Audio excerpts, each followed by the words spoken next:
Começa agora o programa Germano Campos Entrevista, sonorização e edição de Alexandre Franco. Luís, obrigado por ter aceito este convite. Foi um prazer, Germano. Em 2022 vais fazer 3 coisas, números redondos. 75 anos de idade, Sim. 55 anos de estreia e 65 de palco. Exatamente. Começaste com 10 anos. Com 10 anos, Como é exatamente. possível? Isso é exploração do trabalho infantil. Não, aqui foi a grande exploração do gozo infantil. É uma história engraçada. Estava no Liceu Gil Vicente, era o Teatro da Universidade Portuguesa. Não podia estar melhor o Gil Vicente, Sim, o pai do claro, teatro, não é? exatamente. Foi mesmo escolhido a dedo. dedo. Mas pronto, eu também morava precisamente muito perto, morava na Leite Vasconcelos, que era pertíssimo da Rua da Verónica. E então, pronto, formou-se uma companhia para fazer a festa de Natal.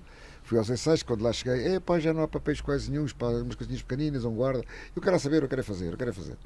E fiz. Faltavam para aí umas 3 semanas para estrearmos. De repente cheguei ao ensaio e lá o monitor disse: o doutor, não vai haver peça, porquê? Porque não sabes, o teu colega, como é que o José António, não estou a lembrar agora do nome, o José António Figueira, porque ele era filho do tesoureiro do CNI, do doutor Figueira. Está doente? Pois está com gripe e tal, não vai haver. Mas eu sei o papel dele, eu sei a peça toda, sabes o quê? E comecei a desenrolar. Ser filho de feiticeiro que faz tudo quanto quer, ou filho de feiticeiro, sabe tudo, sabia os papéis de toda a gente. Ótimo, vamos já estrear isto. E foi assim.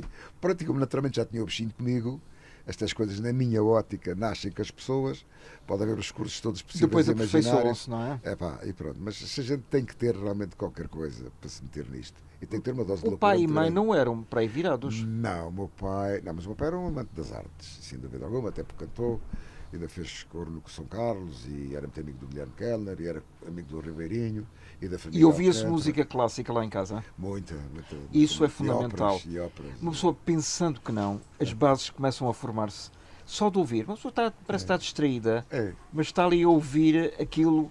Está a ouvir Mozart, está a ouvir Chopin, Eu, de está vez a em ouvir quando, Beethoven. dou por mim, de repente, não tenho grande ouvido e não sou grande cantor, mas pronto, na minha profissão não tenho que me desenrascar e desenrasco-me, remédio tenho. Mas muitas vezes dou por mim a trautear coisas, olha, isto é clássico. Inconscientemente. Exatamente, coisas clássicas. Não sei por isso, olha, estou a trautear isto porquê? Já lá vão muitos anos. Mas antes ia muito a concertos, até mesmo depois já não viver em casa dos meus pais, até porque eu fui a alguns até que havia no pavilhão Carlos Lopes, que havia muitos concertos muitas vezes no pavilhão Carlos Lopes. No antigo? Exatamente. Pavilhão dos Desportos. Lopes, exatamente, pavilhão dos Desportos, exatamente, pavilhão dos Desportos naquela altura, ainda antes do 25 de Abril. Eu já morava ali na António Augusto Aguiar, e então aquilo era só... Era um passinho. Era um passinho e estava lá. E o que é que aconteceu entre os 10 e os 20 até à profissionalização? No ponto de vista de teatro, aconteceu muita coisa. Olha, o Liceu Gil Vicente, de repente, era qualquer coisa de extraordinário, que chegou a ter um guarda-roupa próprio, da época vicentina, feito por familiares dos alunos. Claro que os alunos, aquilo era um liceu só de homens, não havia raparigas, não é? Não estava a ver a gente... Daí a estreia em papéis de mulher. Exatamente. Há muitos colegas meus. Há muita claro. gente, sim, nomeadamente a Julieta, mais tarde, não é? Sim. Porque as pessoas dizem, mas o Shakespeare não fez tinha aquela mulheres. personagem para uma mulher. Fez. Mas Na altura não se podia havia atrizes, representar. exatamente, só Eram os colégios atores, não mistos. Exatamente. E então, pronto, foi isso, mas sobretudo foi o Teatro Vicentino, fez-se muita coisa. Nós chegámos até precisamente, se não me engano, no ano de 1965, em que o Liceu estava a comemorar 50 anos. Isso foi muito giro, porque depois houve um concurso e eu e mais colegas, desenhámos um emblema comemorativo e foi o meu que foi aprovado, por acaso até foi. E o primeiro prémio Gil Vicente, que foi dado no Gil Vicente, foi dado a mim também, para atividades circunscolares por causa do teatro. E quem me deu nas mãos foi o Américo Tomás. Estava lá nessa inauguração. E nós transformámos o ginásio do Liceu num paço manuelino. Que ficou transformado parte do Liceu, Fantástico. Do ginásio, num paço manuelino. Tens fotografias disso? Tem. Então has de me emprestar para depois podermos partilhar com todas as pessoas que Sim, nos senhor. estão a ver. Pois eu mostro. Para realmente perceberem, porque eu acho que a imagem aqui é fundamental. Podemos apelar à memória, mas depois de vermos é que realmente se vê a realidade dos factos. Mas o grande arranque, desculpa lá, só por dizer, o grande arranque para o Teatro Vicentino foi feito com o Alto da Alma. E então com o Alto da Alma, para surpresa, as professoras é que vieram trabalhar connosco. A doutora Maria do Céu Faria, que é mãe do nosso colega Álvaro Do Álvaro. Faria, exatamente, e que foi minha professora de latim e professora de português, e até mais tarde minha Quando se madrinha. dava latim, ainda. Mas eu tinha que dar por causa do direito, eu tinha que estudar latim alemão. E até foi a minha madrinha de casamento, o meu primeiro casamento. E a doutora Olímpia Silva, conhecidíssima pela uma alcunha Jiboia, não sei porquê, porque era uma senhora pequenina com 1,50 m, mas que punha na ordem qualquer matelão, pá, e as pessoas, ai, olha, olha, e era uma joia de pessoa. E o doutor Raimundo Serrão, que foi sobretudo a pessoa que mais impulsionou o teatro lá no Liceu Gil Vicente. Para já começou por ser um escriba, porque escreveu 3 ou 4 récitas de finalistas. Ele fez a paródia da Cleópatra com a Cleópatra, fez a paródia do Romeu e Julieta com a Romeu Lambreta, exatamente, fez a paródia do My Fair Lady com a Minha Fair Lady, estas duas últimas já comigo em protagonista, e fez uma Coitado, outra... se o Shakespeare soubesse, processava. Não, mas uma Fair Lady já é do Pigmalião, pronto. Pois, está bem, mas, de mas Bernardo eu Shaw. estou a falar, falar da Julieta e do Romeu, não é? Exato. Coitadinho. E, olha, por acaso quem fazia o Romeu foi um colega nosso que já faleceu, que até era cantor do Coro Nacional de São Carlos e era farmacêutico, tinha uma farmácia, e eu agora estou-me aqui a tentar lembrar do nome dele, e às vezes a idade não perdoa e estou aqui a escorregar, mas daqui a bocadinho lembro. É que já passaram muitos anos. Pois já passaram pá, uns 60 anos sobre essa altura, mais coisa. Passaram muito coisa. depressa. Os anos só andam devagar até aos 20. Depois a partir daí Não, começa a ser o comboio foguete e acaba já num foguetão interestelar. Estava-me a lembrar do fado do velho estudante, do Estevão Amarante, exato. e de repente já passaram 60 anos. Exatamente, isso é verdade. Quem não sabe o que é que nós estamos a falar, faz favor de consultar a Wikipédia e ver no YouTube. O que é que eu estou a falar? Estevão aqui? O que é que ele disse? Estevão Amarante. Estevão Amarante? Pois, não sei o que é. Quem tiver curiosidade que vá lá. Há uma coisa engraçada, por acaso, quando me estreiei no teatro profissional, estreiei-me Com musical. com o musical e fazer o mesmo papel que tinha feito um grandíssimo ator português, o Nascimento Fernandes. Que hoje está totalmente caído no esquecimento. Sim, ninguém sabe, né? Que é a Maria Lalande, até o João Velaré, sou capaz de ainda se lembrar por causa dos programas na televisão. Da televisão da poesia. Mas foi a Pimpinela, porque lá está tudo ligado, assim, indiscutivelmente. A razão de eu vir parar ao teatro profissional foi que, por depois ter feito uma série de coisas como Amador, daqueles anos todos, e quando fiz a última récita de finalistas do Minha Fair Lady, que era o My Fair Lady, e que nós já estávamos... De Jorge Bernardo Shaw. Exatamente. Vamos pôr os pontinhos baseado naquela história do Pigmalião, que eles depois fizeram isso. E então...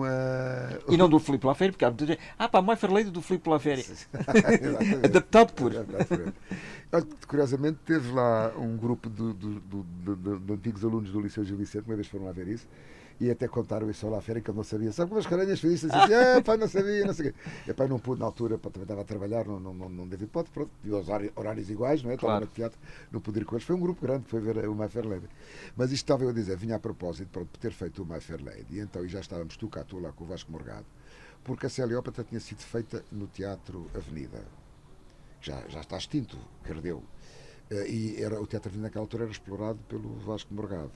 E começou ele a ter contactos com as comissões finalistas. Depois, a segunda peça a seguir, que eu entrei nessas todas, portanto, na Cleópatra, fazia uma espécie de compere, no Alfa Romeo Labreta, que fazia a Julieta no Capitólio.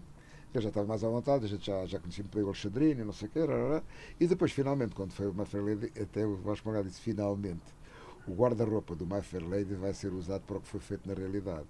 Porque ele tinha feito aquele guarda-roupa, que era rigorosamente o guarda-roupa do My Fair Lady, porque a Laura queria fazer o My Fair Lady.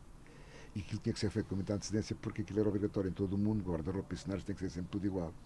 O que é que aconteceu? Aparece o filme com o Rex Harrison e a Audrey Hepburn.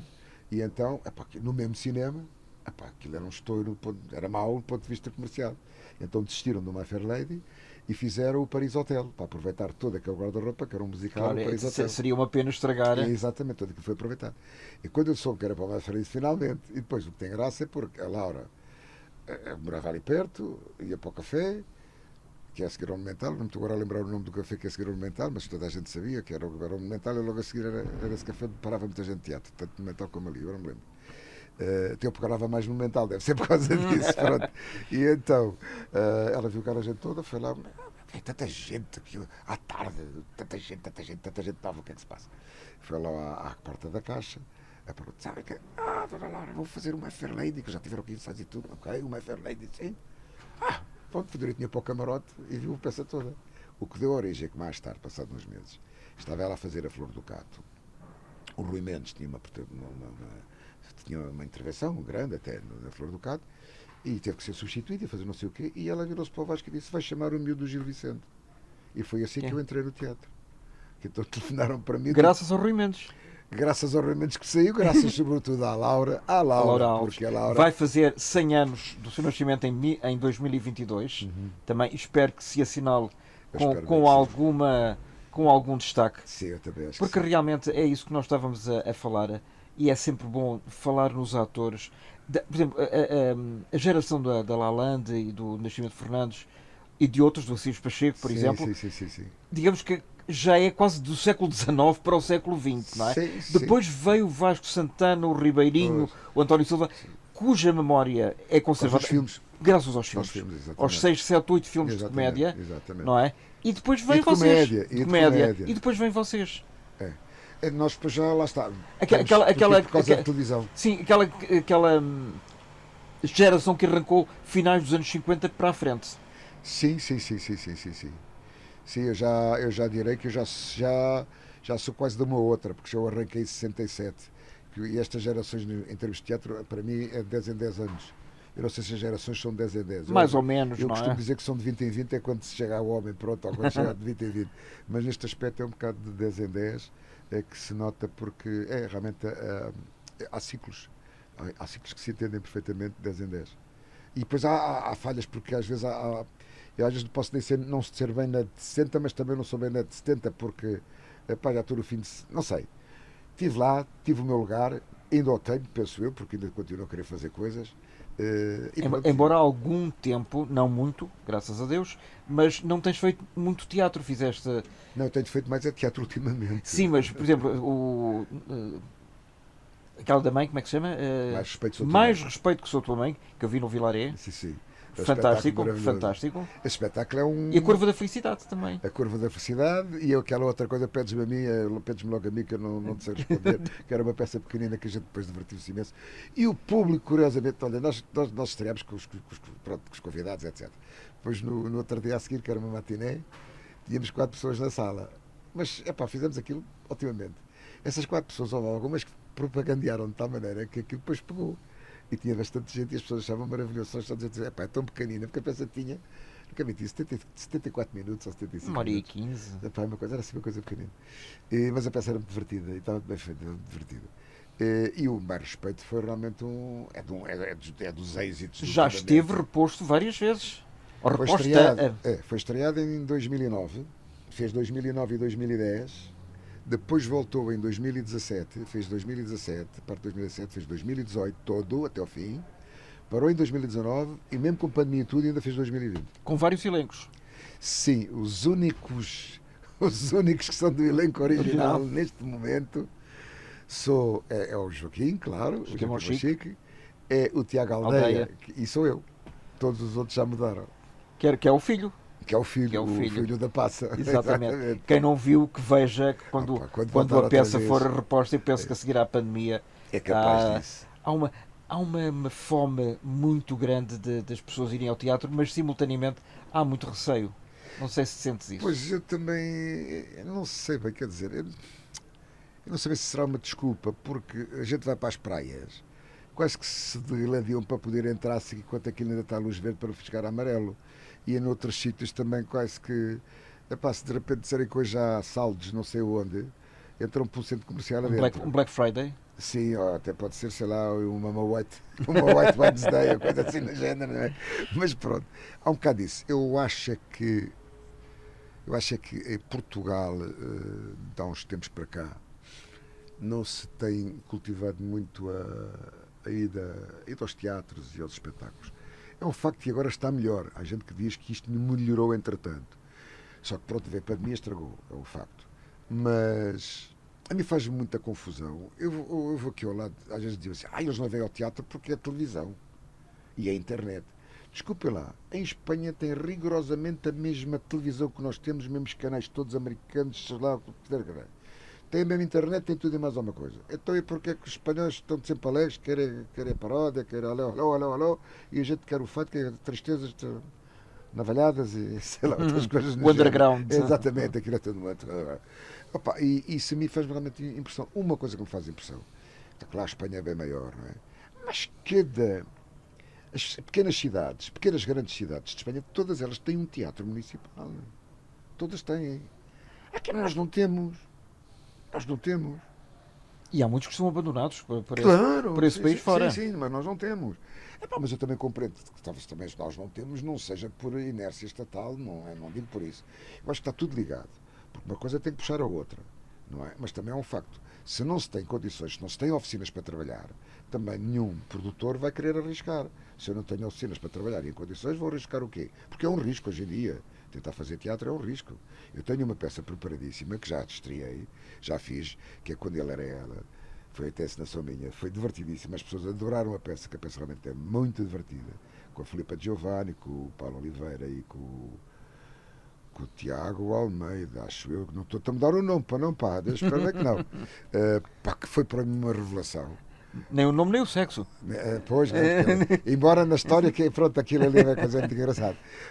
Porque o Tiago foi até uma recomendação da Filipa Giovanni e nós logo nos ensaios começámos assim, onde é que isto vai parar? E foi para mim uma revelação porque aqui a peça era um bocado difícil num aspecto, porque aquilo é um casal de gays. E eu já tinha visto aqui uma vez feito e não gostei porque estava tudo um exagero, não já era Era um superior, boneco exagerado. já era superior a um quadro de revista, pronto, não é? Epá, não dá. E eu percebi muito bem o que é que se pretendia. O pai estava uma maravilha, aquilo foi êxito, foi. E já tive quando é que a gente vai, quando é que a gente vai, quando é que a gente vai, vamos lá fazer contas, quando é que a gente vai? Para já os teatros estão reduzidos a 50% da lotação. Neste momento. Neste momento. Nós não poderemos ir, de certeza, porque nem nos dão essa oportunidade, para teatros grandes. Olha, do mais que para ir para um teatro grande, quanto é que eu terei que gastar em publicidade, No aluguer? no aluguer, em publicidade, enfim, tudo para que as coisas andem para a frente.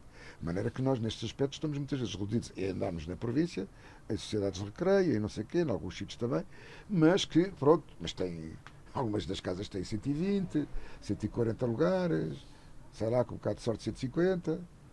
Agora, de repente, vamos reduzir isso a metade. Ficam 50, 60, Pois. 70. Depois temos uma pandemia. Depois temos as horas para começar e as horas para acabar. Depois temos os caminhos para andar, temos a gasolina para gastar, temos E para pagar? e para pagar, pois claro, para gastar temos que pagar. Claro. Pagamos sempre logo na altura, ali nesse caso é para À depois. cabeça. Exatamente. Todas essas coisas, de maneira que quem tenha que, como neste caso, eu, também, em termos. Antes estava a fazer a produção com o Carlos Cruz, do C2E, que colaborou muitos anos com o Carlos Cruz. Carlos Sim. Cruz, pronto, sabes quem é? Claro. E que até fiz coisas com ele. E ele também ele produziu esta primeira fase desta peça, mas depois ele também desistiu. Veio para mim e disse: pá, vou fechar o C2E, acabou. De maneira que isto está difícil. E eu sei de. Pronto, o meu filho também está a fazer umas coisas e eu também sei que eles estão com algumas dificuldades em ter público. O Luís Santos Mascarenhas, Luís Santos Mascarenhas, que é o Neto exatamente. Santos, que é para não se confundir o Exatamente. filho com o pai. Exatamente. E já no outro dia telefonaram: é pá, estás livre, não sei o quê, é para ver. Espera aí. Tens a certeza? Estou a falar com o filho ou estou a falar com o pai? Então, para aí, deu-te já o número de telefone do filho. Estou a falar com o pai do filho. Exatamente. De maneira que, essa história do teatro é um bocado complicada. Mas os atores, os técnicos, toda essa gente é gente. E toda essa gente tem direito a ter o mínimo de condições para poder, sei lá, pagar a renda da casa, fazer compras, alimentar os filhos. E com esta pandemia, isto entrou numa fantochada total e autêntica na história dos subsídios, do que dá para ali, do que dá para lá, e numa série de outras coisas. Quer dizer, isto não se percebe como é que de repente os teatros estão fechados com certas coisas. Eu sei que está a primeira comida do que está o teatro, como estão os supermercados têm que estar abertos. Mas pronto, é tão fácil o contágio num supermercado, talvez até mais fácil do que num teatro naquelas condições. Onde as pessoas estão de máscara o tempo todo, não Exatamente, saem, da só máscara, saem. exatamente. As filas no final Exatamente. são muito resguardadas. Exatamente. Eu cheguei a ir a um teatro que até aqueles sapatos de plástico também me puseram nos pés e aquilo a gente passava por um tapete com desinfetante, etc, etc. Foi no TIO, pronto, o Teatro No Independente Teatro de Oeiras. Independente de Oeiras. Maneira que, quer-se dizer, há muita falta de apoio. E há muita gente da minha classe, e na minha classe incluo desde, sei lá, desde o homem que puxa, agora já não se puxa, mas quando antes puxava as cordas na teia para subir e descer os cenários, até pronto, a primeira figura da companhia. Que há pessoas que pensam que aquilo é um botãozinho que se carrega e aquilo. Em alguns casos já é. Já é. Pois, mas nas versões mais antigas e clássicas. Após, claro, a curta, a do meio, a comprida, as cordas, essas coisas todas. E o corta-fogo. O corta-fogo. E o ponto. Nunca esquecer o ponto. É uma coisa que agora está. Se as pessoas perguntarem o que é que vocês estão a falar do ponto, o que é o ponto? As pessoas pensam que há um exame ou um teste. Mas agora também há o ponto eletrónico. Tá. Coisinha que a gente pelo ali Sim, não ouvia. Está bem, mas pois, agora, tu fizeste teatro de revista logo a partir do início dos anos 70, sim. que era aquele que tinha efetivamente muitas piadas. Eu fiz teatro de revista ainda antes dos anos 67, 68. Pois, no final dos anos 60 por aí. E já vamos passar pelo 25 de Abril, porque te apanhou também no teatro de revista. Quando o ponto se antecipava ao ator, o que é que acontecia? O ponto, para quem não sabe, era aquilo. Era um senhor que bichanava. Era aquele personagem que nos lembrava o texto. Ajudava-nos a lembrar o texto. Só que às vezes era um bocado alto demais. Às vezes era, alguns. Não, mas às vezes também porque o ponto desesperava, porque havia atores que, de repente, por certas razões e condições, ficavam extremamente duros de ouvido. Não, há uma série de problemas do ponto de vista. Do ponto de auditivo? Vista, não, do ponto de vista de, como é que eu ia dizer, de reação psicológica às situações, que a gente não é surdo, mas de repente, qualquer motivo, parece que não consegue ouvir. Há pressões, há tensões muito grandes. Eu lembro de uma coisa que eu fazia com o Camilo numa revista, que ele fazia tudo, mas chegava ali porque a gente dizia que aquilo era o Calvário. E ele também sentia isso. E a Helena Diogo, que era o ponto na altura, já lhe puxava atrás do telão, já lhe puxava de lado e ele não ouvia. E eu que eu estava a contracenar com ele, fazia o compare, arranjava uma forma de virar as costas e puxava-lhe e ele apanhava e dizia, mas depois ficava lixado comigo e dizia, não digas nada, não diga nada porque o público ouve, ouve o quê, ouve o quê, ouve nada. Eu não ouve, deixa lá, não tu depois derrapas, eu não derrapo nada, porque eu também não queria dar o braço a terceiro. Mas pronto, e então acontecia essas situações. E também aconteciam coisas muito engraçadas, isto é uma história que tem a sua piada. Havia um ponto, quem ia se lembrar do Borba, do velho Borba, que era um malandreco da primeira apanha. Em que teatro? O Borba trabalhou uma série de teatros e neste caso estamos a referir-nos ao Teatro Variedades numa revista que eu fiz, o José Faz Tudo, em 1972, se não me engano, 71 ou 72. Olha, a tal que Júlio confundiu a fotografia se eu era o soldado. Numa recente entrevista a Júlio Pinheiro na SIC, aparecias tu, o Vítor Mendes e o Eugênio Salvador, e ela confundiu com o Raul Soldado. E foi nessa revista que a Flor Bela estreou um número chamado Pazadinha, que era uma empregada de limpeza de um campo de campismo, de um parque de campismo, e isso é que está a malandrice. E então, pronto, naquela altura só se brincava era no Carnaval, porque nada de grandes brincadeiras, então com o Camilo, brincadeiras só mesmo no Carnaval. E então, aqui começou a haver muita malandrice, né? No Carnaval, e então, havia o tal número que a Flor Bela fazia a Pazadinha, com balde, não sei o quê, esfregou, e um dia, sei lá, foi sábado de Carnaval, ou já não sei se foi domingo, acho que foi domingo à matiné, quem é que eles combinam? Os malandrecos, o Salvador, o Vítor e a Flor Bela, posse da malandrice que eu fazer, e o desgraçado, para ser engatado, era eu. E então, eu às vezes ia lá abaixo, ao ponto, porque eu entrava no quadro de rua, mas depois de fazer o quadro de rua, depois ia lá abaixo, porque havia o tal número da Pazadinha que eu gostava muito de ver até lá de baixo. E pronto, e dava-me também com a Borba. E onde é que eu passo lá para o Borba?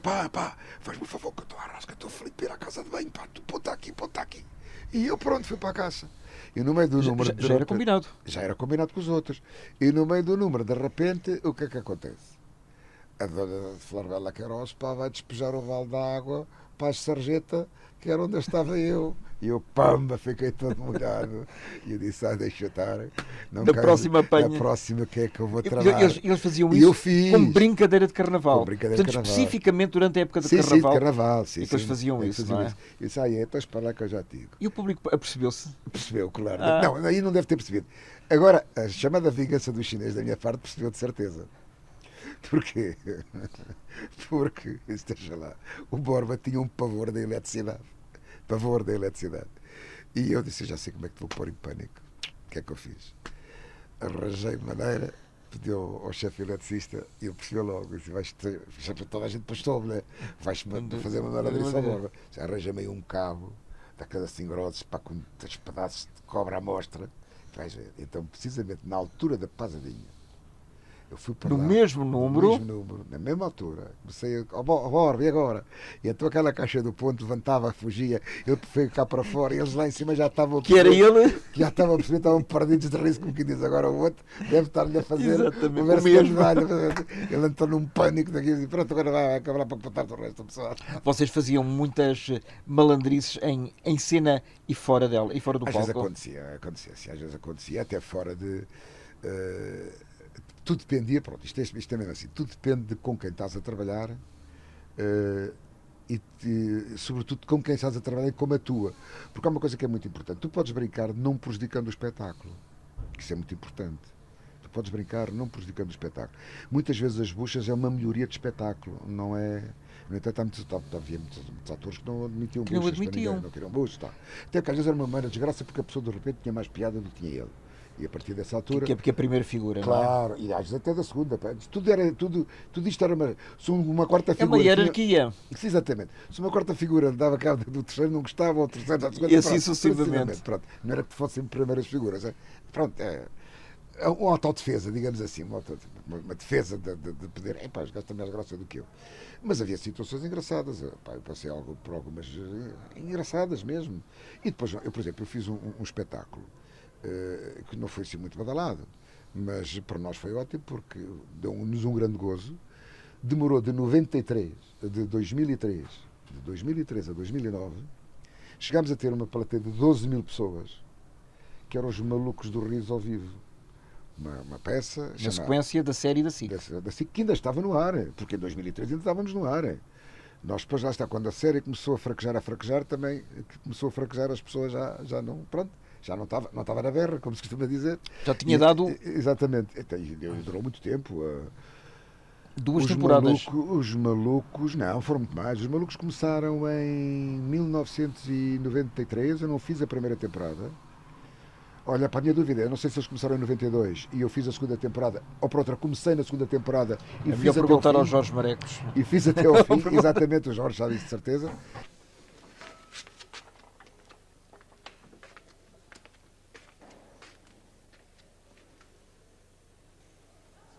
O que é que estás a fazer? Hein?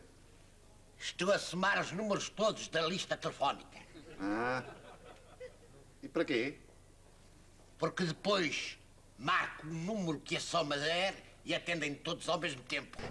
Primeiro eu sei que não fiz, mas fiz a segunda e depois fiz todas até ao fim. Algumas temporadas mais, até como a altura que eu tive em África, quando foi da Joia da África, eu tive 6 meses em África. A série para a TVI? A série para a TV, até aí os próprios compadres alentejanos eu tive que ser substituído pelo Carlos, pelo Manel Bola, de Setúbal, que fazia muito bem. Que faleceu agora recentemente. Sim, faleceu há um ano e tal, se não me engano. Sim, à volta disso.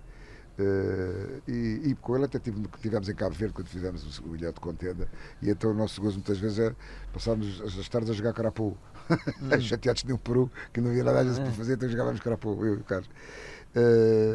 Isto vinha a propósito desse grupo, que era um grupo giríssimo, da qual fazia parte a falecida Raquel Maria, que depois mais tarde foi substituída pela Paula Marcelo. A coisa. Ai, a garota, olha, ela vai-me chamar nomes, fazia parte também a Susana Cacela, a dos Olhos Azuis, ai meu Deus, que já tratava só. É que são muitos anos e muita gente. Opa, mas isto é imperdoável. Desculpa lá, esta história. Isto ela vai-me dar. Se te lembrares vai-me bater. no entretanto, que a gente tem que continuar. Bater. Exatamente. The show must go on. O João Maria Pinto, o João Carvalho, olha, o outro que eu não estou a lembrar o nome. Mas ele está no ativo. Já me lembro. Pronto, nós éramos 7. Sandra B. E o outro já me vou lembrar também. Já está super aí no ativo. Agora até muitas vezes até já tem sido diretor de casting até de alguns filmes e tudo. O Joaquim Nicolau. Pronto, já estão todos, não falhou. Pronto. Então pronto, como nos dávamos todos muito bem.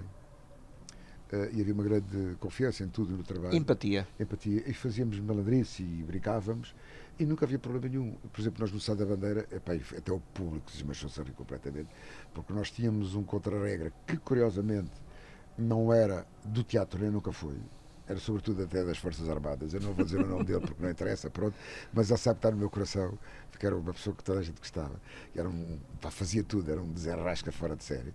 E que de repente lembrou-se na história das louras, que é na praia, arranja uma montagem num daqueles carrinhos onde a gente levava coisas, onde o que acontece? Ele atravessa o palco com barbatanas, como se estivesse a nadar, com o snooker, deitar água, não sei o quê, e com o outro a puxar do outro lado, e elas no meio daquilo perderam-se Por conta e risco? Por conta e risco, ninguém sabia, só sabia a volta da técnica. Para toda a gente perdida, o público gostou imenso. Não, houve situações muito giras, muito giras. Pronto, quando a gente estava... Desde que não prejudique realmente Exato, não se prejudica, os também companheiros. não se prejudica os companheiros, nem se prejudica o espetáculo. Claro. Porque é muito importante, porque há a procura de uma graça, disto, daquilo ou daquilo outro, de repente, já como dizia o Camilo, ora rapaz, ritmo, então. Isto é muito importante. Claro. Maneira Os ritmos num espetáculo são importantíssimos. Realmente já falámos dos malucos, que é uma coisa que acontece mais tarde na tua vida. Voltamos um bocadinho atrás para a revista. O 25 de Abril apanha-te aonde? No ABC? Apanha-me no ABC, com a revista Tudo a Nu. Tudo a Nu faz a transição entre o 24 e o 25 de Abril. Passou depois para Tudo a Nu com Parra Nova. Logo no dia 26. Assim, digamos, o Nicholson lembro-me dele ter dito isso, que no dia 26 foram apresentados todos os números que a censura tinha cortado. Alguns, pelo menos. Pois, sim. Alguns até acho eu que nem faziam parte dessa revista, já eram outras coisas que estavam na gaveta. Adaptadas. E que eles, porque eu lembro que a gente teve ensaios daqueles, ali à força toda para conseguir, para meter aquilo na cabeça e fazer logo a seguir. E onde é que estavas no 25 de Abril? Eu, no dia 25 de Abril, à hora do 25 de Abril, é uma história muito engraçada. Eu estava em casa. Tinhas tido sessão no dia 24. Tinha tido sessão no dia 24. Estava em casa e curiosamente, isto é assim, lá em minha casa, que eu morava na António Augusto Figueira, eu morava em frente ao Comando-Geral da Polícia de Segurança Pública. Pronto, aquilo era... Eras pai, tinhas tido pai há 4 anos. Não, eu fui pai em 67. Em 67. Fui em 67. Então... O meu miúdo, 67. Tinha 7 anos. Tinha 7 anos, sim, 7 anos. Pois, exatamente, eu tinha 27, exatamente, temos 20 anos de diferença. E então, o Comando-Geral da Polícia de Segurança Pública era uma vivenda que já agora estou a fazer lá uma grande construção, mesmo esquina com a Fontes Pereira de Mel e António Augusto Aguiar. E uma vez que nós comprámos um televisor, e eu mais o meu compadre começámos a ver lá uma coisa, a sintonizar canais, também só via 2, que era o primeiro e o segundo canal. E eu às vezes conseguia no outro anterior, que eu tinha uma antena muito alta lá, o prédio também tinha 8 andares, que é um prédio ver alto. a espanhola? Às vezes apanhava a marroquina, cheia de chuva, mas com as coisas giras. Quando havia uma boa propagação. Exatamente, é para conseguir apanhar. Então andávamos à procura. E de repente ouvimos Alfa Romeo Papa, não sei o que, não sei o que. É isto. Eu já tinha feito a tropa. O Rui também, a gente já sabia como é que era. Já tinha dado 41 meses de tropa. Portanto, a interferir na televisão. Num canal. Não tem canal.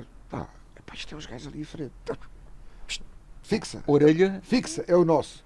E então passou a chamar o quinto canal. E aquilo estava lá sempre. A gente achou isso já como uma coisa engraçada para a gente ouvir. Depois não ligámos. Sinceramente, depois não ligámos. Aquilo foi naquela altura, não. Quando é o 25 de Abril, 1h30 da manhã, o meu compadre, que felizmente ainda hoje é vivo, o Mário Rui, ligou-me e disse-me só assim: liga para o Rádio Clube Português, pá. E eu falei: estou a esta hora, já estava para trabalhar a dormir, ligar, são marchas militares, pá, o que é isto? Bom, ele também estava um bocado ligado ao Partido Comunista, já devia saber qualquer coisa. Até porque, curiosamente, eu andei ao colo do Agostinho Neto e do Amílcar Cabral, precisamente porque eram visitas da casa do meu compadre. E muitas vezes o meu compadre, uma vez apareceram 11 da noite em minha casa, e o meu pai, éramos miúdos, o gajo tinha pai 7, 8 anos, eu também, ele é um ano mais velho que eu. E o meu pai: Rui, então, mas o que é que faz? A minha mãe pediu para eu vir aqui para a casa do Sr. Mascarenhas, se não se importar, ela depois amanhã explica. E o meu pai: está bem, tudo bem. E depois no dia seguinte percebeu: pronto, ficas cá. Tanto mais tarde, até o meu pai ser vivo e a minha mãe, eu chamava-me e pai, porque ele era órfão de pai, porque o pai dele foi o primeiro advogado cabo-verdiano a abrir banca, escritório, em Lisboa, era o Dr. Barros. E então, ele disse: vai lá, vai lá ao quinto canal. E pronto, quinto canal. Era o código. E, epá, ouve, isto está bravo. O que é que se passa para aqui? Tá, Alfa Bravo. Exatamente. Opa, e ainda tenho fotografias da António Augusto Aguiar, toda ela pejada, com aquelas caminhonetes azuis da Polícia de Intervenção, todas à espera, não sei de quê, mas estava lá tudo. E eu não saí. Naquela madrugada. Nessa madrugada e durante a manhã já estava tudo. Eu, no meu sexto andar, fotografei, vi uma série de coisas e fui tentando acompanhar para ali e para acolá, mas não me fui meter em nenhuma caldeirada. Estou nesta do wait and see, o que é que isto vai dar, deixa cá ver. Até porque lá estaria, depois mais tarde, percebe-se, uma pessoa que eu sempre admirei, sempre tive muita consideração e ainda hoje gosto muito, embora já não pertença ao número dos vivos, que era o Fernando Salgueiro Maia, que foi meu diretor já de especialidade na Escola Prática de Cavalaria. Durante o teu tempo Durante o da meu tropa. tempo de tropa. Tens memórias, com certeza, e sem citar nomes, de pessoas que no dia 24 de Abril eram apoiantes do regime de Marcelo Caetano e no dia 25 não sabiam quem ele era? Eu não cheguei a tanto, porque, quer dizer, naturalmente até, eu vi, foi no primeiro 1º de Maio, a única que eu fui, no estádio 1º de Maio. Em 74? Em 74, uma série de rapazes, pá, de punhos erguidos, tanto de mão direita como de mão esquerda, etc, etc. E eu, pá, sabia que uns tempos antes aquilo não seria realmente assim muito apropriado para essas mesmas pessoas, mas pronto, isto, o mundo está cheio de oportunistas. É o que te apraz dizer. É o que me apraz dizer. Eu acho que... Porquê é que eu gosto tanto do Salgueiro Maia? Porque se manteve íntegro. Epá, o homem com um espinhel à direita, pá. Vocês já repararam que de toda aquela gente foi talvez o único militar que mais força teve no meio daquilo tudo e foi o único que voltou para o quartel? Mas é, os outros todos foram para o tacho. Porque não sabia onde é que era o quartel, com certeza. Pois, com certeza, não, claro que não. Ó Luís, ao longo dos anos, e eu faço vou-te dar esta imagem, o cartaz que anuncia o espetáculo, por exemplo, o espetáculo de revista, Sim. aparecem 3, 2, 4 nomes grandes, depois aparecem os mais pequeninos. O teu nome, a tua fotografia, onde é que estava? Estava na segunda fila, na terceira? Alguma vez chegou à primeira? Não, estava. Sim, já houve uma altura que chegou, porque houve uma altura, quando estive no Variedades, eu cheguei. Teve uma altura muito engraçada. Eu de repente cheguei ao estatuto, isto era coisas que tiveram que acontecer. Eu era o segundo ator de companhia. Já era o segundo ator, era o Camilo. Depois havia o ator convidado, era o Carlos Quintas, por exemplo. Depois eu era o segundo ator, mas do elenco. Pronto, há uma hierarquia no teatro. Há uma hierarquia. Como na tropa. Sim, claro. Mesma Que coisa. claro que há. E uma vez até foi muito engraçado que eu passei a ator convidado.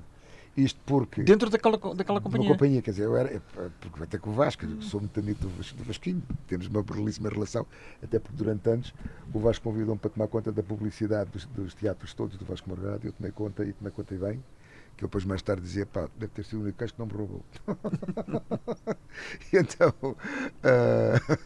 e então aconteceu que, pronto, pá, não tem problema nenhum. Um dos autores, o César Oliveira, pá, disse qualquer coisa ao Vitor Norte, não sei o quê, e o Vitor Norte estava lá, que eu sou muito amigo. E o Vitor Norte ficou convencido que ele era o segundo ator de companhia. Ela era bailarino já nessa altura? Não, já tinha feito coisas, já tinha ganho o estatuto quase de ator convidado, que era o caso dele, seria o ator convidado. E então, pá, quando eu fui dizer ao Vasco Morgado, não, eu ia nas coisas, nos cartazes, sou ator convidado. Pá, estás maluco, pá, tu convidado. Eu sou o segundo ator, o segundo ator é o Luís, então. Está cá já, isto já é a terceira revista que ele está aqui a fazer, e era a terceira revista já, não pode ser.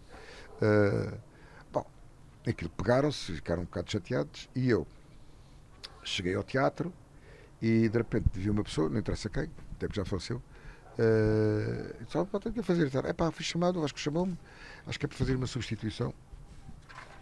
E eu aí, como tinha muita confiança com o Vasco, entrou para o escritório. Olha lá, que é essa história da substituição? Pá, não, o maluco do Vitor Norte, pá, quer fazer isto assim. Olha lá, tu faz-me um favor. Eu não quero cá, porque a gente já temos aqui uma pessoa que às vezes já nos dá água para a barba, que é o Camilo. Que aquilo era um bocado difícil trabalhar com ele. Eu só tive problemas com o Camilo no teatro.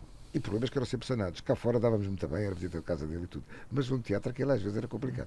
Ele, sem dúvida alguma, era um mestre e levava as coisas muito a sério. Era por causa dos egos também? Um bocadinho. A gente ali também, somos 2 leões, também escávamos e tal. Pronto. Mas lá está, o Nicolau era leão, eu nunca cheguei com o Nicolau. Nicolau Breiner. Pois, e o Nicolau sempre foi um super amigo para mim, um monte de coisas. E então eu disse, olha lá, porque eu disse, não, põe-me como ator convidado, põe lá. Tu és maluco, tu como ator convidado. Vou pôr como ator convidado e com luzinhas e com tudo, assim depois faz como tu quiseres. Isso é importante para vocês? Não, para mim não é. Eh, eu, para mim, sobretudo, acho que é ser importante eu não estou nada interessado em ser vedeta. Até que é uma chatice em certas coisas. Estou interessado, eu gostaria de ter sido um grande ator, isso eu gostaria de ter sido. Sobretudo, estou muito interessado no meu trabalho sobretudo, na disciplina, que eu acho que o teatro, uma tropa, que eu tenho uma costela castrense um bocado, tem que ter disciplina. Se não tiver Então, mas disciplina, tu não se dizes que chega lá adiante. gostaria de ter sido um grande autor, não, achas que não foste? Vamos lá ver. Eu por trabalho, não digo por todos, há trabalhos que eu fiz assim, mas que por muitas coisas que eu fiz, eu realmente acho que fiz um trabalho decente, honesto e como deve ser. Mas depois acontece que, por exemplo, não há reconhecimentos. Isso às vezes, parecendo que não, é bom para nós haver reconhecimentos. Eu tenho essa idade, eu não recebi um único prémio até hoje. De nada? Nada. Não recebi um único prémio até hoje. Mas também há coisas na vida que são complicadas. O chamado sorte, ou chamada pouca sorte. Até para morrer é preciso ter sorte? Pois, sobretudo o mais tarde possível, se tiver de boa saúde. Claro. Se estiver a bater muito mal, que seja Não, e rápido. se estiver no ativo, e as pessoas perceberão de quem estamos a falar, claro. se estiver no ativo é uma choradeira pegada. Se não estiver no ativo, coitado, olha, paciência, não é? Mais um que foi. Não abre um noticiário, mas é uma notinha de e outra rodapé. coisa, era tão bom rapaz, era bestial, era não sei o quê. Depois daquela altura é tudo por cá em cima, E quando as pessoas realmente eram realmente bons rapazes, eram isto, eram aquilo, mas não reconheceram, marimbaram, sei lá, isto. Há sorte, isto há sorte. Eu tive com algumas coisas de televisão. Eu tive, por exemplo, uma série de televisão espantosa no tempo do Rangel, que era o Clube dos Campeões. Tinha um elenco espantoso. Eu fazia o certo, lá o diretor daquilo. Aquilo era o programa mais visto na Bélgica. Depois é que tive um problema, porque o Carlos Cruz fez um programa parecido, depois houve um problema de plágio, ainda meteu necessidade de atores, não sei o quê. Moral da história. O Rangel estava preparado para fazer 120 episódios, aquilo ia ser um boom tão grande ao meio que dos malucos. E antes dos malucos. Acontece que de repente, como é essa história toda, o Rangel depois aquilo foi para o ar e o Rangel disse: não pode ser, porque se a gente começa, isto é parecido com aquela história que dava no primeiro canal. Não presta, porque realmente era muito fraco comparado com aquilo. Esperámos 2 anos e em vez de fazer 120 fizemos só 26.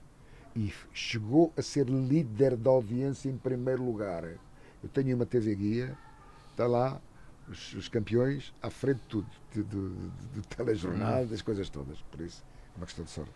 Então, mas depois as pessoas esquecem facilmente? Esquecem. As pessoas esquecem muito. A memória do o público é muito volátil. A memória do povo não é do público, é do povo. A memória do povo é curtíssima. Um gajo passa de besta a bestial e bestial a besta. Assim. É um bocado como os treinadores de futebol. Exatamente. É a mesma coisa. Exatamente, eu acho que Mas, sim. por exemplo, se os Malucos do Riso hoje continuassem, ainda estarias nesse elenco ou não? Talvez pudesse estar em certas faixas etárias que o papel me permitisse, logicamente, para ser aceitável, não é? O compadre alentejano, acho Sim, que é mais ou menos intemporal. Eu cheguei a fazer um que era o avô, falava pouco, mas quando abri a boca, que foi da primeira coisa. Eu fui fazer os compadres porque o Camacho teve uma pega, chateou-se com o Marecos e chateou-se com a Sica e foi-se embora. E o Marecos, Mascarenhas, vais fazer um velho, mesmo um velho, que ainda tripeça, que é o compadre de Cantigas, ou não sei o que e tal. Foi sensacional. Quando abre a boca, tira e queda. E era muito giro. Lá está, conforme. Agora só não sei assim. Eu também acho que o humor mudou um bocado. Não sei se o humor mudou para melhor. Talvez esteja mais rebuscado. O analisar o humor é das coisas mais difíceis. Porque cada um tem o seu. Intelectual? Talvez, sim, mais rebuscado, mais às vezes umas certas coisas que eu sinceramente às vezes não percebo. Eu vejo certas coisas e olho para aquilo e isto tem graça. E depois há algumas coisas que eu acho que tem graça e as pessoas dizem isso é piroso, estou pronto. Mas aliás, eu fico piroso. Eu recordo-me que nos Malucos do Riso os teus colegas receberam muito mal essa produção. Sim. Justamente achavam que aquilo era uma coletânea de anedotas e que não. Agora, o engraçado quase que não era digno de um ator. Exatamente, não é? Só que o engraçado é passado uns anos a meterem cunhas para ir lá fazer uma pontinha. É o reverso da realmente perceberam que não era assim tão mau como claro, isso, não é? Não podia ser. É popular, e depois. Mas há coisas que vivem de serem populares, de terem público. Tu nunca foste protagonista de uma novela ou de uma série? Não. Porquê? Na tua opinião, porquê? Vamos lá ver, porque os protagonistas normalmente são sempre coisas ligadas aos chamados pares românticos, digamos assim. Os protagonistas das telenovelas é sempre. Não necessariamente. Sim, mas eu não me lembro de ter havido um protagonista que tenha sido um ganda malandro, que era uma coisa que eu faria muito bem. Eu lembro que tive um protagonista, não era bem um protagonista, mas pronto, lá está, caiu no gosto do público, só que depois, infelizmente, mudou o horário da RTP1, lá está, que era a Senhora das Águas, que eu fazia um imigrante que veio da Venezuela. Opa, e havia pessoas assim, pá, mas é tal e qual os gajos falam assim, até o próprio Virgílio Castelo disse, pá, tu matas isso, pá, está porreiro, Luís, é isso mesmo, é isso mesmo, é isso mesmo. E eu lembro-me, pá, que as pessoas deliravam com aquela figura. Mas assim de séries, pronto, lá está, nessa série também, mas éramos quase todos, éramos todos cabeças quando foi o dos campeões, toda a gente tinha, que estava muito equilibrado, não havia assim o tal número 1, não havia. Não me lembro assim realmente nem de telenovelas, nem de. Mas não achas que já deveria ter chegado a tua oportunidade? Epá, naturalmente já chegou, mas eu passei ao lado, como diz um grande amigo meu, que é o Chico Chico, eu não sei se tu conheces o Francisco Silva, que é produtor também de cinema e depois há muitos anos, um atlão, agora está com o cabelo todo branco, está velho, o gajo do Chico. O Chico diz assim, epá, quando tu morres eu vou dizer por lá, aqui já és um grande ator que passou ao lado de uma grande carreira. Opa, mas haja saúde. O problema é quando há saúde, mas não há nem para gastos. Esse é que é o grave problema, não meu, mas de muita gente hoje em dia. Hoje em dia também se sabe, e tu disseste-o publicamente, portanto não é sob reserva que eu falo nisto, que ganhas de reforma pouco mais de 600 euros, não é? Pouco mais, 480. 480. Não chega a tanto. Eu já estava a pôr o subsídio de Natal. Também no outro dia, a Ana Bola. Ana Bola Também falou nisso. E depois foi logo deitada abaixo para o Quintinoeiros. Então vamos lá esclarecer. Porquê é que vocês têm uma reforma tão pequena ao fim de, e voltamos ao princípio desta nossa conversa, de 50, 65 anos, ou 60 anos? Para já, por uma razão. Vamos lá ver. Há aqui dois fatores, há duas épocas completamente distintas. Há a época até os recibos verdes e há a época pós-recibos verdes. Ok? Até a época recibos verdes, tínhamos um problema que muita gente teve, não somos só nós, de muitas vezes, quando trabalhávamos, e também nos era agradável, porque um gajo, por exemplo, imagina, tinhas ordenado de 15 contos, não é? Um carro de 15 contos. E eles diziam assim, pá, dou-te 5 contos por fora. Por baixo da mesa, não é? Por baixo da mesa e 10 contos para a coisa. Porque, para a entidade patronal, não nos podemos esquecer que no teatro, e não só, por exemplo, como isto fizeram até fábricas, etc e tal, eles entram com 23% e nós entrávamos com 11%, ok? Certo?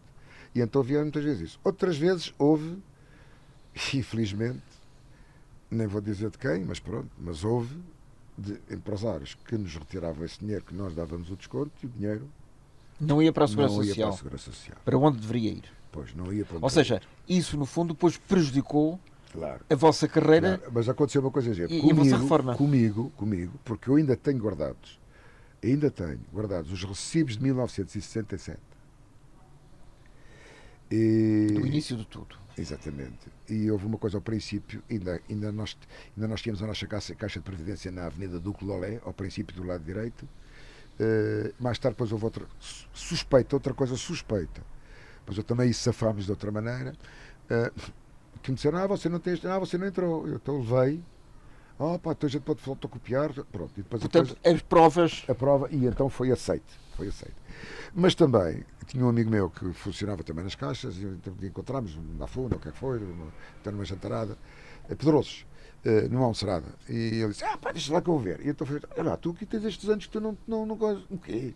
Que não constavam. Não constava. O quê? Então, quer dizer, tu por acaso tinha guardado. Eu tinha guardado os recibos entregues no banco e alguns entregues em mão na caixa de previdência dos espetáculos. Fotocópias. Não, tinha os originais. Tinha os originais comigo, que eu entregava. Então, a partir daí eu depois fui. Já fui debaixo do braço com as fotocópias daquilo tudo. Aquela coisa ali no areeiro. Há lá uma coisa da caixa. Já nessa altura. De previdência. Pois, já era a Caixa Nacional de Pensões, porque eles juntaram tudo. Isso foi outra desgraça. Porque eu tinha feito uns cálculos. Se ainda tivesse pela Caixa de Previdência dos espetáculos, davam um X e depois mais tarde quando juntaram tudo. E quando houve a fusão de todos os organismos. O meu dinheiro que entrou para lá foi para dar para outros lados e vice-versa, logo ali todos nós devemos ter levado uma talhada. E eu nessa altura cheguei lá e disse, os originais não vão para cá, desculpem lá. isto deve servir mais do que suficiente. Epá, agora faz o que quiser. E o que é o facto é que eles depois aceitaram. Mas a saga da confusão continua. Eu há 2 anos, de repente, fui à minha conta bancária e estava toda ela penhorada. Porque eu devia, segundo eles, devia 8 mil e tal euros à Previdência. E eles penhoraram até mais do que isso. Estava tudo penhorado, pronto, sabe? Estava penhorado. Naquela altura ainda havia algum dinheiro, agora a coisa está bem rapada. E, o que é isto, o que é que não é, não sei o quê. Fui lá. Para mim foi uma coisa não é como é que se chama, das penhoras, que era na Avenida da República. Não é aqui, ali e tal. Quando foi aquele edifício que é o do Banco Nacional Tramanino da Guitarra, quase que coitado de segurança, quase queria bater à entrada. Mas já vai, calma, homem. Então é para ali. Tá. Fui lá e disse assim: não, tem aí uma coisa, faça isto em julho, princípios de julho. Olha, tive o livro de reclamações amarelo e eu, tal, porquê? Porque eu guardava os papéis e tinha a combinação já feita, etc. Tudo escrito, sim, senhor. Olha, então está marcado para outubro. O quê? Então, outubro? Então, estamos em julho, outubro é que eu venho cá para resolver isto. Ninguém pode. Não é muita gente, é não sei o quê. Eu tive que me virar até outubro. E quando cheguei a outubro, fui muito bem recebido por uma senhora que já não me lembro o nome, muito simpática. Disse: isso é o costume, é sempre aquela obra daquela gente lá em cima, não sei o quê. Vamos ver, não sei o quê. Só que a senhora fez, mas depois não entrou. Depois fui para as... Felizmente e graças a Deus, seja quem for, a Talma Molière, seja quem for, o que acontece é que, de repente, houve um senhor já nas penhoras, que eu já ia lá pela segunda ou pela terceira vez, que estava tão chateado com o advogado que tinha ido lá, e eu por acaso até fui simpático para ele, e pronto, e disse: lá, até uma euro. Mas para lá, você mexeu-se, ele interessou-se, porque que era tanta gente, eu estava distribuído para a guarda, no meu caso. E finalmente, em janeiro, eu vi o meu dinheiro de volta. Do ano seguinte. Do ano seguinte. E agora já concorri a umas coisas que tenho tudo, concorri por uma razão, não estava lá nada escrito a dizer que estavam excluídos os pensionistas. Todas as outras coisas diziam: pensionistas não estão incluídos nisto. Nada daquilo, que era uma coisa do Ministério da Cultura. Até hoje já recebi todas as desculpas e ainda não recebi nenhum tostão. Desculpas recebeste? Desculpas recebi muitas, dinheiro não. Ou seja, é tudo uma camada de aldrabões. Podes dizê-lo. Sim, digo. Aldrabões. ALDRABOES. Faltou o til no. E o til. Exatamente. E não é o Teatro Infantil de Lisboa. Não, atenção. e não é o til, exatamente. Isso quer dizer... E depois uma outra coisa, desculpa. Depois veio aquela história maravilhosa, aquela invenção do Dr. Mário Soares dos recibos verdes. Os recibos verdes, eu não percebo, ele era socialista.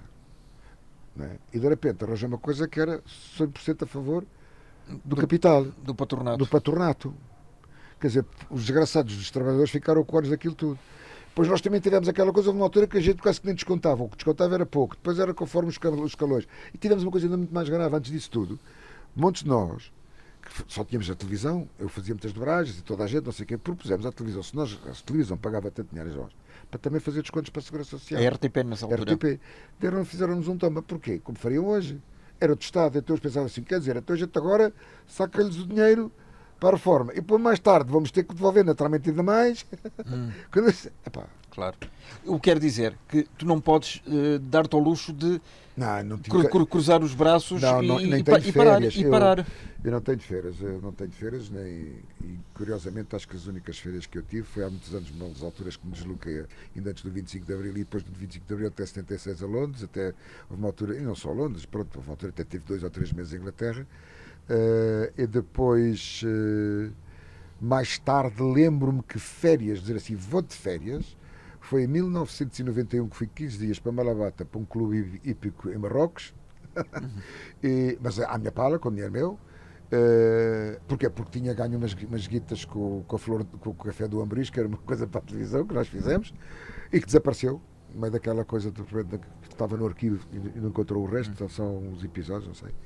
E depois mais tarde, que fui em 2000 não, estou a mentir, em 1997 exatamente, foi quando depois o meu convite veio para cá, que fui 15 dias para Cabo Verde. Porque eu realmente estive em Cabo Verde a trabalhar. Eu realmente estive em São Tomé a trabalhar. Eu realmente estive na Suíça a trabalhar. Porque realmente hoje, em 2021, não te podes dar esse luxo.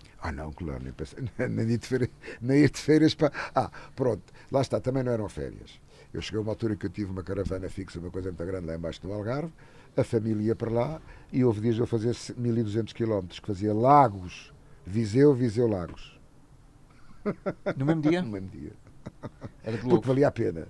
Porque Valia... valia a pena aquilo que ias ganhar em Viseu. Não seria por isso, era por tempo que eu depois ganhava de um descanso, porque eu já estava com aquela, porque às vezes era fazer, sei lá, eu fazia isso tudo para trabalhar 4 horas, por exemplo. Porque eram os mapas, pronto, trabalho, era o que havia. Pronto, eu fui lá está, isso era a tal Tira das Águas. Que essa Agora, tu tens 3 mulheres na tua vida, se me permites. Eu estou a falar em relação à ficção, claro. Está bem. Pois tem. Temos que descodificar isto, porque para as pessoas perceberem. É a segunda temporada da famosa e fabulosa série do Fernando Vendrell. Olha que esta... Opa, isto diz tudo. A primeira era da Vera, estava em volta das 3 mulheres, Vera Lagoa, Natália Correia e a Snob Cassis. Snob Cassis. Portanto, eram as 3 mulheres. Agora vai haver a segunda temporada. Vai, que as 3 mulheres... Para a RTP também. Depois da Revolução. Sim. Ou na Revolução. E é uma coisa fora... Fazes a personagem do Vitorino Mesi, nesta segunda temporada das 3 mulheres. A semana lembro, foi a semana passada. E então foi muito giro, porque há uma coisa engraçada.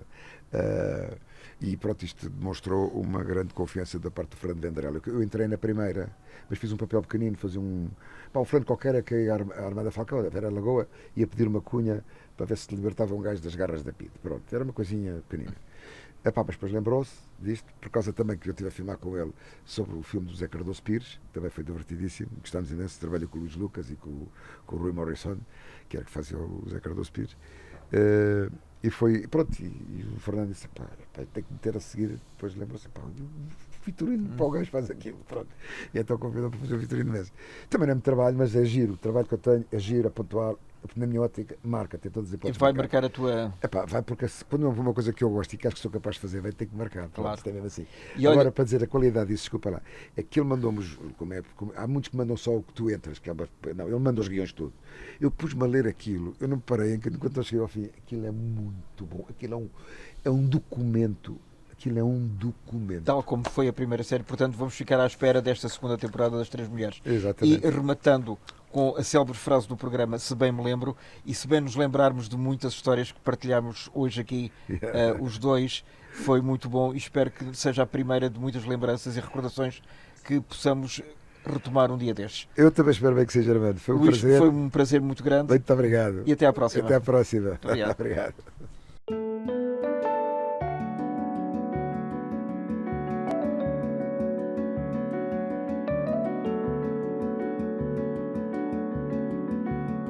Termina aqui esta edição do Germano Campos Entrevista, com edição e sonorização de Alexandre Franco. Até à próxima.